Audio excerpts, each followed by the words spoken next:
Hello student, आज हम बात करेंगे चैप्टर 2 यानी कि इंडेक्स प्रॉपर्टी ऑफ सॉइल। इसलिए मैंने यहाँ पे पार्ट 2 लिखा है और यूनिट 1, जिसमें कि हम पार्टिकल साइज डिस्ट्रीब्यूशन के बारे में बात करेंगे। पार्टिकल साइज डिस्ट्रीब्यूशन हम दो तरीके से करते हैं, दो तरह के सॉइल के लिए, एक कोर्स सॉइल के लिए और एक फाइन सॉइल के लिए। कोर्स सॉइल के लिए जो एनालिसिस किया जाता है वो होता है सीप एनालिसिस, और फाइन सॉइल के लिए जो एनालिसिस किया जाता है उसे कहते हैं सेडिमेंटेशन एनालिसिस। नाम से ही पता चल रहा है कि फाइन है, सॉइल का जो पार्टिकल्स है वो छोटा छोटा, इसीलिए फाइन सॉइल है। और इसमें जो सॉइल के पार्टिकल्स है उसके साइज थोड़े बड़े हैं as compare to fine soil. तो अब हम सबसे पहले ये जानेंगे कि फाइन सॉइल और कोर्स सॉइल किस बेसिस पे इन्हें बांटा गया है। तो ये बात हम जान रहे हैं कि हमारा टॉपिक क्या है, पार्टिकल साइज डिस्ट्रीब्यूशन। तो इसे साइज के बेसिस पे बांटा गया है। अब सिव एनालिसिस क्यों करते हैं, कैसे करते हैं, ये जानेंगे। सिव एनालिसिस क्यों करते हैं? For the coarse soil we do sieve analysis. Sieve analysis कैसे करते हैं ये बहुत इंपॉर्टेंट है। जैसे जैसे मैं बता रही हूँ आप वैसे ही कीजिएगा। आपकी एग्जाम में या किसी भी ऑब्जेक्टिव एग्जाम हो या किसी भी तरह का सेमेस्टर एग्जाम हो, उसमें आपको कोई प्रॉब्लम नहीं होगा। सबसे पहले हम स्टैंडर्ड सीप साइज के बारे में बात करते हैं कि सीप साइज होता क्या है।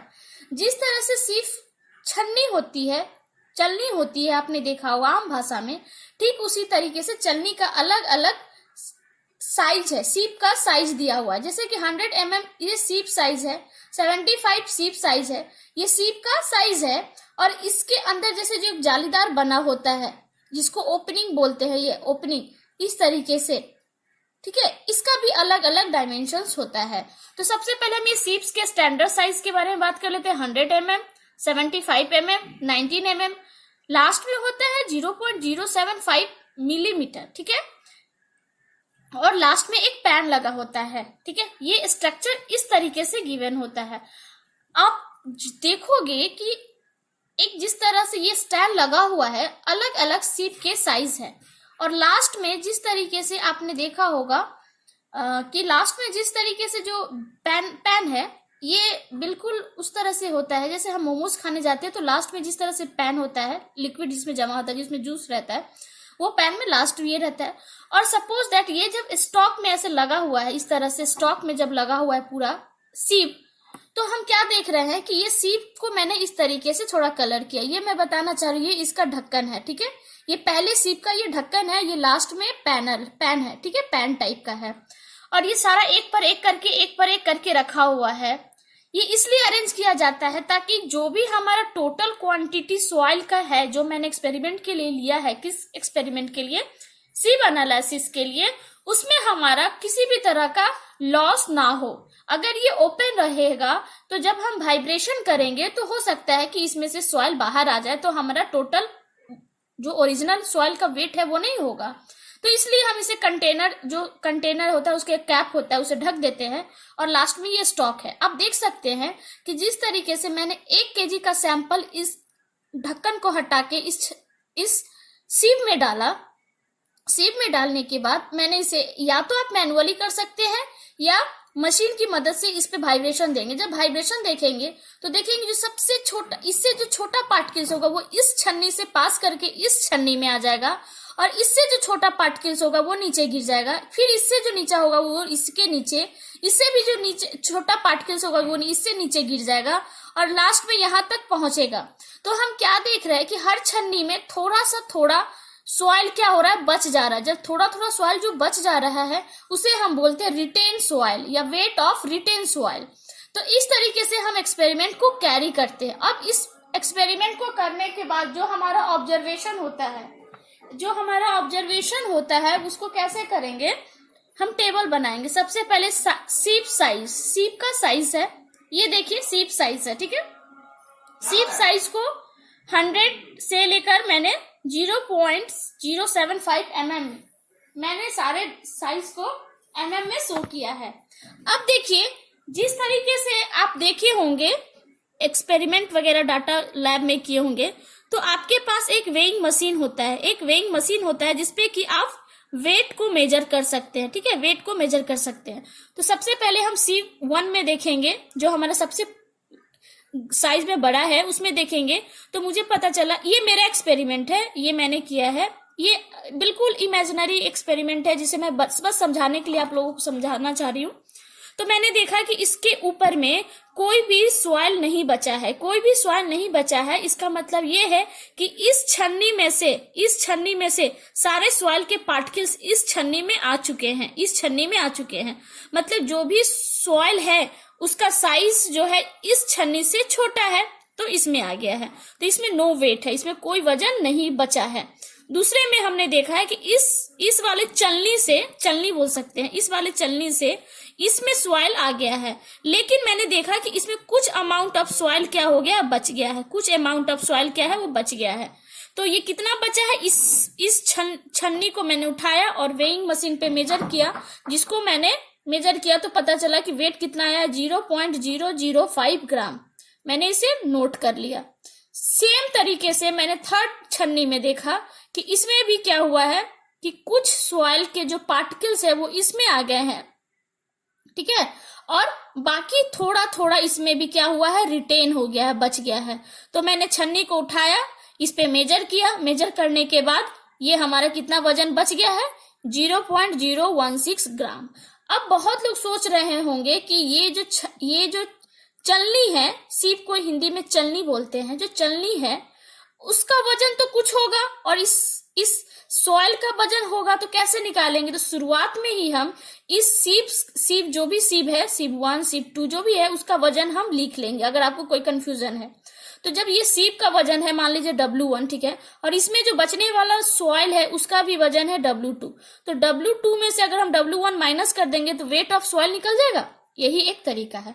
इस तरीके से हम लास्ट पैनल में देखेंगे, जो लास्ट पैन है उसमें देखेंगे कि बिल्कुल भी सॉइल नहीं बचा है, मतलब कि इससे छोटा पार्टिकल्स यहाँ पे नहीं है, इसको पास करने नहीं दिया इस पैन में, मतलब ये इसमें जीरो वेट मेरा मेजर हुआ, जीरो वेट मेरा मेजर हुआ। अब हम क्या करेंगे, वेट जो भी हमारा इससे हम लिए हैं उसको परसेंटेज में कन्वर्ट कर देंगे।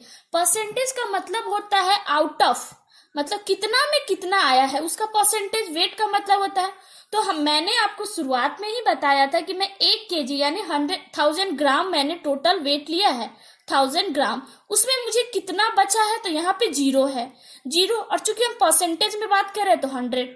तो आप देख सकते हैं मैंने बिल्कुल आपको इस रो के सामने मैंने बताया है कि weight retain divided by weight of sample, मतलब टोटल सैंपल कितना है तो 1000 है, और कितना वजन बचा है इस छन्नी में तो 0। तो आप देख सकते हैं वेट ऑफ रिटेन कितना है, 0 है। सिमिलरली इसके लिए मैं बात कर रही हूँ, इसके लिए क्या होगा, इसके लिए कितना वजन बचा है 0.005, और कितने में, 100 में, 100 नहीं 1000 ग्राम में, इंटू 100। तो जब आप इसको ये कीजिएगा, सॉल्व कीजिएगा, तो इसका आपका परसेंटेज आएगा 0.5%। सिमिलरली मैंने इसको निकाल लिया है, अगर आप चाहें तो कर सकते हैं, मैं आपको दिखाने के लिए करूंगी बाद में जब न्यूमेरिकल बनाऊंगी। इसी तरीके से मैंने सारे का वेट परसेंटेज निकाल लिया। अब देखिए, चूंकि मैंने तो अलग अलग इंडिविजुअल वेट निकाला है, अगर इसे क्यूमुलेटिव वे में निकालूं, दूसरा कॉलम मैं बनाऊंगी जिसमें cumulative weight of retain soil, मतलब क्यूमुलेटिव का मतलब होता है कि एक के बाद दूसरा को जोड़ना। जैसे ये 0 है, दूसरा कॉलम में लिखने के लिए 0 + 0.5 तो 0 हो गया, फिर इसको इससे ऐड करके यहाँ लिख रहे हैं 2.1, अब 2.1 को इससे ऐड करके 12.4 लिख रहे हैं, 12.4 को 39.9 को ऐड करके 52.9 लिख रहे हैं, 52.2 को यहाँ पे ऐड कर रहे हैं, देख रहे हैं, फिर इसको इससे और फाइनली इसको इससे ऐड करके लिख दे रहे हैं। तो ये क्यूमुलेटिव हो गया। क्यूमुलेटिव निकालने के बाद हम बात करेंगे परसेंटेज, कितना परसेंटेज सॉइल है जो पास कर गया। परसेंटेज में हम बात करेंगे, फाइनेस की बात करेंगे, ये जो हमें क्या बात करेगा, फाइनेस, कितना परसेंटेज फाइन है सॉइल। तो सबसे पहले इसका फॉर्मूला जान लेते हैं, 100 माइनस क्यूमुलेटिव परसेंटेज ऑफ पास। ये जो हमारे परसेंटेज क्यूमुलेटिव में निकाले उसको 100 से माइनस कर दीजिए, आपका वैल्यू आ जाएगा। जैसे कि मैंने यहाँ पे किया 100 माइनस, ये क्यूमुलेटिव वैल्यू है 0.5, तो मैंने 100 माइनस 0.5 जब किया तो 99.5 आ गया।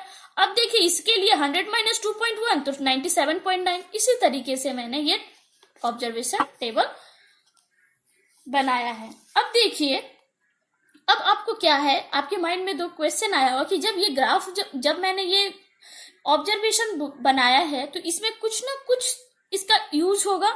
तो हाँ, मैं देखूंगी कि इस कॉलम की मदद से, साइज ऑफ सीप की मदद से और परसेंटेज फाइनर की मदद से मैं एक ग्राफ बनाऊंगी जिसे बोलते हैं पार्टिकल साइज डिस्ट्रीब्यूशन कर्व। क्या बोलते हैं?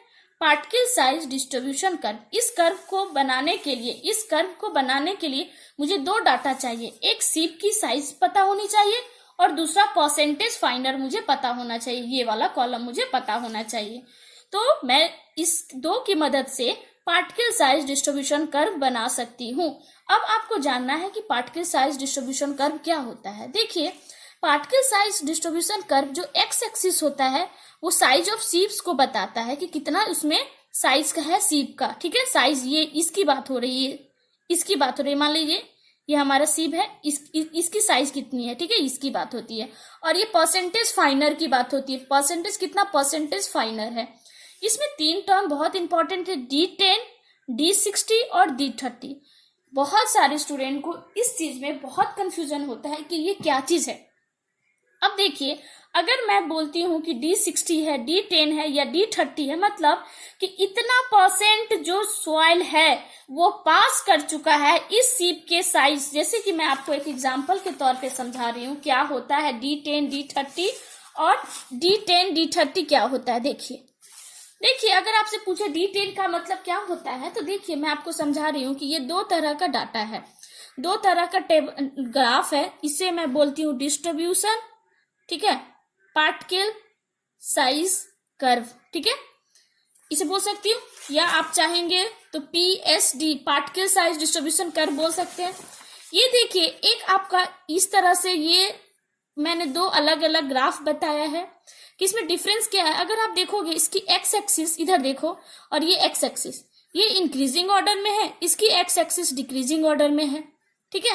अब देखिए, अगर मैं बोलती हूँ D10 तो D10 का मतलब होता है, ये देखिए D10 का मतलब ये देखिए, D30 ये हुआ, D60 ये हुआ। देखिए, मैंने तो बता दिया कि ग्राफ किसकी मदद से बनता है, पार्टिकल डायमीटर, मतलब जो पार्टिकल्स, जो छन्नी के पार्टिकल से नीचे आ जाएगा वही उस सॉइल का डायमीटर होगा, डायमीटर ऑफ सॉइल होगा, और ये फाइनल परसेंटेज होगा। अगर मैं D30 बोलती हूं तो इसके करस्पॉन्डिंग एक्स एक्सिस पे कितना साइज है वो हमें बताता है D10। अगर हम D30 की पता करते हैं तो D30 हमें यहां से पता चलेगा, D60 यहां से पता चलेगा। अब देखिए इसका क्या यूज है, D30 बोलते ही हम दिमाग में बैठा लेंगे कि वो साइज है सॉइल का, वो सीप का वो साइज है, मतलब सीप का वो साइज, जैसे छन्नी होता है ना आपका, ऐसे ये छन्नी है, सीप का वो साइज है जिसके नीचे सिर्फ 30% ही पास होता है, सिर्फ 30% पास हो रहा है, मतलब 30% ही वो साइज का सॉइल है जो पास कर रहा है और 70% रिटेन हो जा रहा है। जैसे मान लीजिए हमारे पास एक छन्नी है, ठीक है, ये हमारा छन्नी है, ठीक है, ये D30 का डेफिनेशन है कि सिर्फ 30% यानी कि 30% ही सॉइल जो है वो पास कर गया है, यहाँ नीचे आ गया है, और रेस्ट जो है वो 70% इस छन्नी के ऊपर क्या हो गया, जमा हो गया है। क्या हो गया है, जमा हो गया है। अब देखिए D60 का मतलब है हमारे पास कोई एक छन्नी है, ठीक है, D60 ये।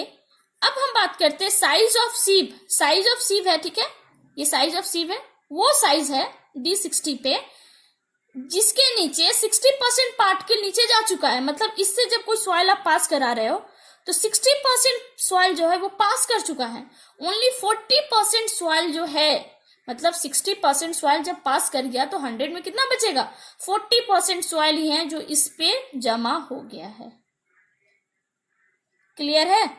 और D10 का मतलब होता है, D10 में हो जाएगा कि सिर्फ 10% सॉइल ही पास हुआ है, सिर्फ 10% सॉइल ही पास हुआ है, रेस्ट ऑफ 90% सॉइल क्या हो गया है, इस छन्नी पे रिटेन हो गया है, बच गया है, रुक गया है। क्लियर है? आई होप आपको समझ आ गया होगा। मैं बार बार आप लोगों के शुरुआत में बोली थी कि ग्रेवल टाइप को हम, ग्रेवल टाइप है जो हमारा कोर्स ग्रेन सॉइल है, जिसके लिए हम सीव एनालिसिस कर रहे हैं, उसमें दो तरह के सैंड को कंसीडर किया गया है, एक ग्रेवल साइड, एक सैंड साइड, जिसकी डायमेंशंस वेरी होने के कारण इसे हमने कोर्स ग्रेन सॉइल के अंदर डाला है। तो क्या है डिफरेंस? अगर कोई सॉइल है जिसके ग्रेन्स जो है 80 mm टू 4.7 mm के रेंज में है तो उसे ग्रेवल बोलेंगे। सैंड है जिसकी डायमेंशन 4.75 से लेकर 0.075 मिलीमीटर में है तो उसे कोर्स ग्रेन सॉइल में कंसीडर करेंगे। सिल्ट की डायमेंशन 0.075 mm से लेकर 0.02 mm के बीच में होगा तो उसे सिल्ट बोलेंगे, और क्ले बोलेंगे लेस देन 2 माइक्रोन। अब ये दोनों ही फाइनर पार्टिकल्स के अंदर आ रहा है। अब देखिए मैंने आपको इसके एक्सपेरिमेंट बता दिए, रिजल्ट बता दिए। अब देखिए इससे रिलेटेड न्यूमेरिकल्स कैसे आता है। मैंने आपको बताया था ना कि जब डिस्ट्रीब्यूशन कर्व बनाना होता है, पार्टिकल साइज डिस्ट्रीब्यूशन कर्व, तो आपको एक्स एक्सिस और वाई एक्सिस की मदद चाहिए। मैंने एक एक्सपेरिमेंट किया है, ये न्यूमेरिकल है, ये एक्सपेरिमेंट है जिसमें कि मुझे पता चला कि इतने सीप्स के नंबर है, ये नंबर सीप्स के हैं, ठीक है, और ये जितने वेट है वो रिटेन हुए। यही दो एक्सपेरिमेंट करने से पता चलता है। ये 4 mm है, मान लो सीप का नंबर है 4, 10, 20, 40, 60 ये। अब मुझे फाइंड करना D10, D30, D60। कैसे निकालेंगे, कैसे पता करेंगे कि D10 क्या होगा, D30 क्या होगा, D60 क्या होगा? सिर्फ दो ऑब्जर्वेशन की मदद से। तो ये जो हमारा है ग्राफ, ये हमें सीप नंबर बताता है, और ये क्या है, वेट रिटेन, कितना वेट बच गया है हर सीप पे, बस इतना ही। अब देखिए मैंने सिर्फ इस दोनों की मदद से मैंने क्या किया, अपने डाटा को तैयार कर लिया। साइज ऑफ सीप पता है, मतलब सीप का नंबर है, सॉरी यहाँ पे ये साइज ऑफ सीप नहीं बोल सकते हैं, नंबर ऑफ सीप नंबर बोल सकते हैं। सीप का ये नंबर है, जैसे 4 नंबर है, 10 नंबर है, 20 नंबर है, तो उसका ये तो सिर्फ छलनी हो गया। अब इस छलनी के अंदर जो साइज है, ये वाला पोर्शन, ये जो साइज है वो कितना है, ये पता करें। ये हमें गिवन रहता है, जैसे कि 4 नंबर साइज का जो साइज ऑफ सीप है, सीविंग जो छन्नी होती है उसकी साइज कितनी है, 100 mm, 95.5 to 84.2, 61.4, 41.6, 20.4 और 6.9 ये हम एक्स एक्सिस में प्लॉट करेंगे, यानी कि डायमीटर ऑफ सॉइल पार्टिकल्स। ये पता चलता है किससे, सीप नंबर से। सीप नंबर जहां गिवन होगा ये भी गिवन होगा। अब हम बात करते हैं, ये हमारे क्वेश्चंस में गिवन है कि कितना परसेंट वेट जो है वो रिटेन हो गया है। सिर्फ वेट रिटेन हुआ है तो हम क्या करेंगे, टोटल पहले हम पता करेंगे कितना टोटल सैंपल लिया गया था, क्योंकि परसेंटेज तो हम वैसे ही निकालेंगे, कितना बाय कितना। तो देखिए परसेंटेज की हम बात करते हैं तो कितना 0 रिटेन हुआ है, कितना में, तो हमने जब इस कॉलम को पूरा ऐड किया तो टाइम हमारा बचे, इसलिए मैंने ऑलरेडी बना लिया है इसको। 450 ग्राम इसका टोटल वेट हुआ। तो टोटल में कितना रिटेन हुआ, 0, तो इसका परसेंटेज कितना हो गया, 0। अब इस टोटल में कितना रिटेन हुआ, 21.6, 450 इंटू 100, तो क्या हो गया 4.8%। सिमिलरली आप देखेंगे लास्ट में मैंने किया है कि लास्ट में पैन में कितना बच गया, 31.2 डिवाइडेड बाय 450 इंटू 100, ये हमारा इतना परसेंटेज हो गया। इस तरीके से हम कॉलम 2 बना लिए। अब देखिए क्यूमुलेटिव के लिए मैंने क्या बताया था, पहला, उसके बाद इसको ऐड करके ये वैल्यू होगा, इसको ऐड करके ये वैल्यू होगा, इसको ऐड करके ये वैल्यू होगा ना, इसको ऐड करके ये वैल्यू होगा, इसको ऐड करके आपका ये वैल्यू होगा, इसको ऐड करके ये वैल्यू होगा, ठीक है। इस तरीके से हम करते जाएंगे। क्यूमुलेटिव फॉर्म में हमने सारे को ऐड कर लिया। आप चाहो तो यहाँ पे देख सकते हो, अगर कोई प्रॉब्लम हो तो आप ये देख सकते हो, जैसे हमारा ये फर्स्ट वाला 0 हो गया। अब 0, इसको 4.8 लाने के लिए क्या होगा, 0 प्लस 4.8। सिमिलरली इस तरीके से क्या हो जाएगा 4.8 प्लस 11.5, अब देख सकते हैं 15.8। अब क्यूमुलेटिव फाइनर हमको निकालना है फाइनर परसेंटेज, कितना फाइन है। तो ये वाई एक्सिस पे प्लॉट होगा। तो मैंने बताया था 100 माइनस क्यूमुलेटिव, तो 100 माइनस 0 का 100 माइनस 4.8 95.2। सिमिलरली हमने इसको पूरा ग्राफ कर लिया है। अब ये हमारा एक्स एक्सिस में होगा। अगर साइज ऑफ ओपनिंग्स मुझे पता नहीं होगा तो मैं इसकी मदद से फाइंड कर लूंगी। मुझे इंपॉर्टेंट है कि ये एक्स एक्सिस पे होगा, ये वाई एक्सिस पे होगा। ये तो हमें निकल गया फाइनल परसेंटेज। लेकिन मुझे क्या फाइंड करना है कि D30 कितना होगा, D10 कितना होगा, D60 कितना होगा। D60 का मतलब हो गया 60% पार्टिकल्स छोटा है, 60% पार्टिकल्स छोटा है जो कि पास कर गया, और 40% सॉइल जो है वो रिटेन हो गया। वो साइज क्या होगा, तो हम ऐसे जाएंगे और इसको ऐसे परपेंडिकुलर ड्रॉ करेंगे एक्स एक्सिस पे। तो जो पॉइंट आएगा उसे हम क्या कहेंगे, साइज ऑफ पार्टिकल्स।